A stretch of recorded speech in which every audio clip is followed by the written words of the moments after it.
On s'intéresse à la système automaté des cartes cherchant information au centre de microélectronique de Provence à Gardanne.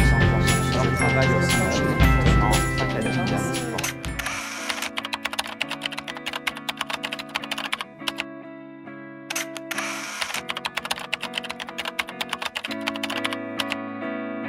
Bonjour, je m'appelle Thomas Arnaud.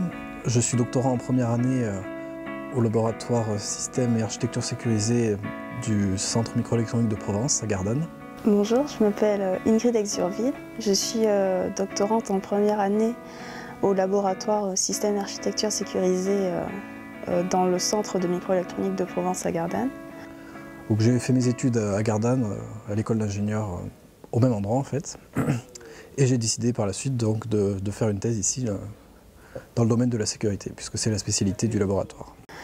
En ce moment, le sujet de ma thèse, c'est la détection de modifications malveillantes sur un circuit intégré. Donc être sûr en voyant un circuit électronique que celui-ci n'a pas subi de modification, pouvant justement permettre aux fabricants de ce circuit de recevoir des données, de diminuer le niveau de sécurité de la puce ou autre. Donc c'est un domaine fortement basé sur la microélectronique, domaine qui au final m'a toujours attiré si je fais un peu un débriefing de toutes mes années d'étudiant. Dans la mesure en fait la microélectronique c'est vraiment un bon moyen de connaître le fonctionnement des choses, savoir le pourquoi et surtout en fait quelque chose qui se retrouve partout. Donc ma thèse est en partenariat avec une entreprise privée qui s'appelle Crocus Technologies et qui produit des mémoires magnétiques, donc ils sont une nouvelle technologie de mémoire. Et avant de les sortir, ils veulent être sûrs qu'il n'y ait pas de faille de sécurité dans ces mémoires. C'est-à-dire de savoir si quelqu'un, en prenant ces mémoires, va être capable de lire les données écrites à l'intérieur ou de forcer l'écriture de données non désirées. Il faut savoir que ces mémoires peuvent être utilisées dans toute une série de produits, que ce soit des téléphones, des cartes à puce ou n'importe quel autre produit électronique qui a besoin de mémoire. Donc c'est un enjeu assez important d'avoir une bonne sécurité sur ce type d'appareil. En fait, ma thèse se situe vraiment dans une période où des circuits électroniques, on en fabrique par masse. On en trouve vraiment, comme je vous l'ai dit, partout, aussi bien dans les téléphones portables ou autres. Et donc une entreprise qui va demander à une entreprise étrangère de lui faire son circuit intégré va vouloir s'assurer de l'authenticité et de l'intégrité de ce circuit. Et donc ma thèse en fait serait à partir d'un circuit de garantir que celui-ci n'a pas subi de modification et en utilisant différentes techniques et principalement des techniques qui ne vont pas altérer le fonctionnement normal de ce circuit. Alors moi concrètement mon travail va consister donc à faire fonctionner ces mémoires et en parallèle à les attaquer pour essayer justement de modifier les données à l'intérieur. Et dans le cas où j'y arrive, faire en sorte que les attaques que j'ai faites qui ont marché ne soient pas efficaces, implémenter des contre-mesures pour les rendre inefficaces. Un autre moyen de faire la même chose, enfin un autre moyen d'attaquer ces mémoires, c'est de pouvoir lire ce qui est à l'intérieur de la mémoire sans y être autorisé. Donc, c'est-à-dire regarder les rayonnements de cette mémoire, donc en termes de température par exemple, ou bien regarder la consommation, ou les rayonnements électromagnétiques, et en déduire ce qui est à l'intérieur de la mémoire.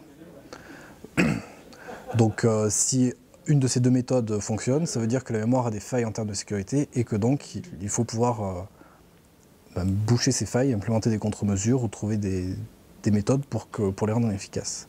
Le but est en fait de faire en sorte qu'au moment où la mémoire va sortir, si jamais quelqu'un veut accéder aux données auxquelles il n'est pas autorisé ou vous les attaquer, l'attaque ait déjà été envisagée par moi et donc qu'elle ait déjà été rendue inefficace.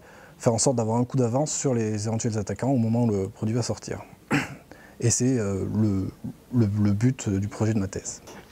Alors, ma thèse, quant à elle, consiste à partir d'un circuit de déterminer s'il a subi ces modifications malveillantes ou pas. Donc on parle de hardware trojan. Donc ma méthode en fait est de réussir à trouver ces hardware trojans de façon à ce que la puce reste encore fonctionnelle, parce qu'il existe en fait plusieurs moyens de déterminer en fait César Bartrojan. Donc on parle de 7 channels pour écouter en fait les différentes choses que la puce peut nous apporter, à savoir sa consommation en courant, en tension, la température les différentes phases en température, les électromagnétiques qui en ressortent. Il y a aussi la méthode destructrice qui, elle, consiste carrément à couper la puce, à regarder à l'intérieur. Mais cependant, comme son nom l'indique, on ne peut pas faire machine en arrière et donc réutiliser la puce à plus long terme. Dans le travail de thèse en général, il y a quand même un aspect qui est assez important et qui est généralement l'aspect principal qui attire les gens qui vont faire de la recherche. C'est le fait de pouvoir travailler sur un sujet et de bien l'approfondir. Typiquement, si on va travailler dans l'industrie, on aura des contraintes en termes de temps, en termes de productivité, qui feront qu'on ira au principal sans forcément aller beaucoup en profondeur. Et là, le but, c'est justement d'aller en profondeur et d'étudier tous les aspects. Donc ça permet à la fois d'avoir le temps de bien approfondir et de bien parcourir tout ce qu'il peut y avoir dans le sujet, tout ce qui peut être intéressant et important pour la thèse. Et donc de ce point de vue-là, c'est un des aspects les plus intéressants du travail de thèse, puisque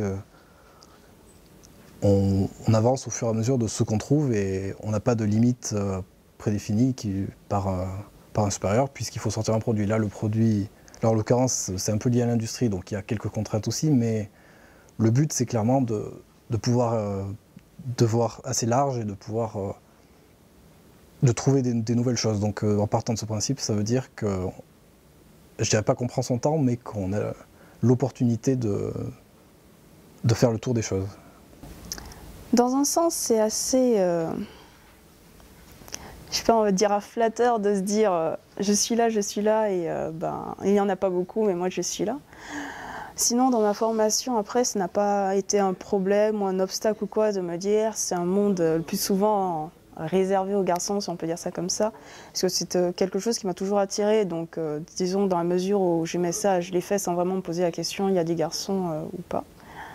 Et donc, ça n'a pas du tout été un problème pour moi. Et vis-à- s'vis même des autres, je n'ai pas non plus été mal accueillie. Donc je peux encourager toutes les filles à se lancer dans ce genre de choses. S'il n'y a que ça qui les empêche de le faire, il ne faut pas penser à ça. C'est au contraire, quand on aime, on se lance et ça se passe bien. C'est certain qu'à un moment donné, il faut un certain niveau de connaissance pour pour faire une thèse, puisque a priori une thèse, c'est pour faire avancer la recherche, l'avancée de la connaissance humaine en quelque sorte. Donc, il y a un socle de connaissances à avoir.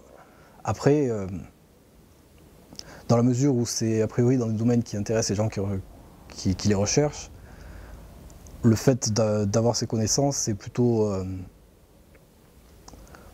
disons que c'est pas un handicap ni un travail désagréable, puisque c'est toujours vouloir comprendre au plus pour avancer. Donc effectivement, il faut avoir des connaissances, effectivement il y a du travail.